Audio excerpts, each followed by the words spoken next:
Selamat datang ke tutorial menerima request melalui SERV app. Tutorial ini akan menunjukkan bagaimana perjalanan appointment sehingga pembayaran pelanggan anda melalui SERV app.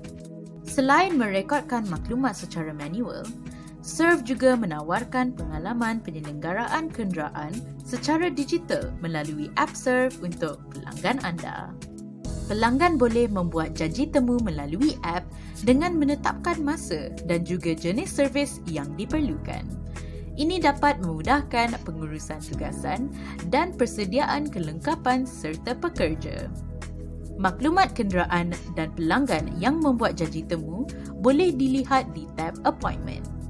Sebagai persediaan, anda boleh cetak kod QR ini dan paparkan di bengkel anda untuk memudahkan urusan pengguna apps.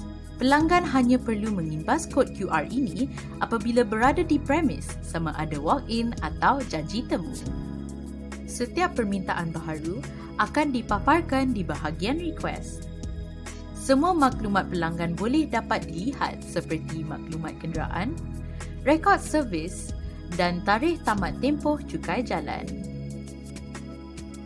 Berikan serbut harga untuk perkhidmatan servis yang diperlukan oleh pelanggan.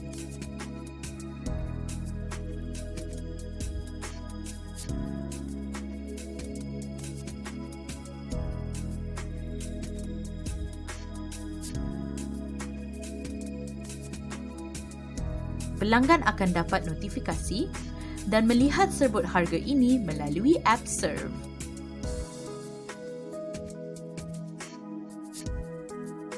Setelah pelanggan bersetuju dengan serbut harga yang diberikan, anda bolehlah memulakan servis. Anggaran masa servis dan nama pekerja yang akan mengendalikan servis juga boleh dikemas kini untuk pengetahuan pelanggan.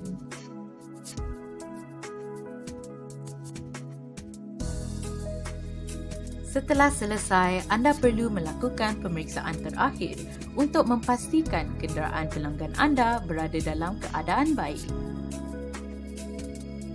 Pelanggan anda mempunyai pilihan untuk membuat pembayaran secara selamat dan pantas melalui app ataupun secara tunai terus kepada anda. Mod pembayaran atas talian seperti Touch and Go e-wallet, kad kredit dan debit boleh menjadi pilihan utama untuk transaksi yang cepat dan selamat. Terima kasih kerana menonton dan untuk maklumat lanjut, ikuti laman media sosial kami di www.facebook.com/servmerchants. Selamat mencuba!